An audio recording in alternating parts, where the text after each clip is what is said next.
19 और 21 जो है ना, ये निजी पक्षकारों के विरुद्ध भी लागू होते हैं। क्लियर? आगे चलते हैं।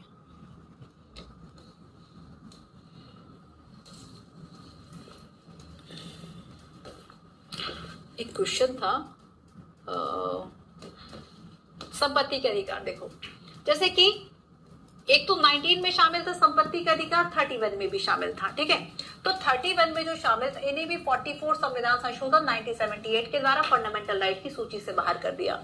और यहाँ पर फिर इसको किसमें शामिल कर दिया? यहाँ पर शामिल कर दिया आर्टिकल 300A में, और इसे एक कानूनी अधिकार जो है वह बना दिया। एक और अधिकार देखो, ये 2021 का पूछा गया क्वेश्चन है कि संपत्ति का अधिकार जो है अभी इसकी स्थिति हालांकि क्या है, तो ये क्या है स्थिति? क्या केवल नागरिकों को उपलब्ध कानूनी है? क्या व्यक्ति को उपलब्ध कानूनी है? केवल नागरिकों के लिए उपलब्ध है, ना ही मौलिक अधिकार है, ना ही कानूनी अधिकार है। तो इसका आंसर क्या था? ऑप्शन नंबर बी, किसी भी व्यक्ति को उपलब्ध एक कानूनी अधिकार है।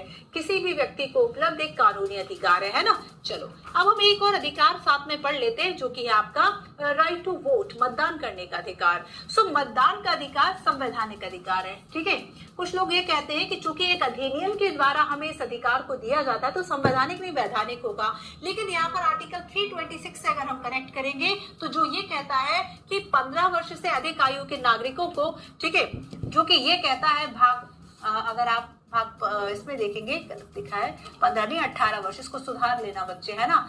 जो 18 वर्ष से अधिक आयु के व्यक्ति हैं उन्हें नागरिकों को मत देने का अधिकार है। आर्टिकल 326 बात को कह रहा है।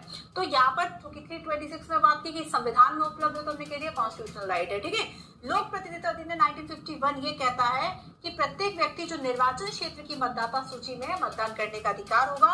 और 61वां संविधान संशोधन ये कहता है, पहले ना 21 वर्ष में आपका वोटर आईडी बनता था, बाद में ये लगा कि 18 वर्ष का कोई बच्चा है, 18 वर्ष का है, वयस्क हो गया, और अब वो चुनाव भले न लड़ सके बट इतना कैपेबल तो है कि जाके अंगूठा लगाएगा, है ना, जाके पर्ची डालाएगा, जाके ईवीएम पे बटन दबा देगा। तो यहाँ पे 18 वर्ष वर्तमान में आयु है, आप 18 वर्ष के हो जाते हैं, आप वोटिंग राइट है आपके पास। ठीक है, चलो आगे चलते हैं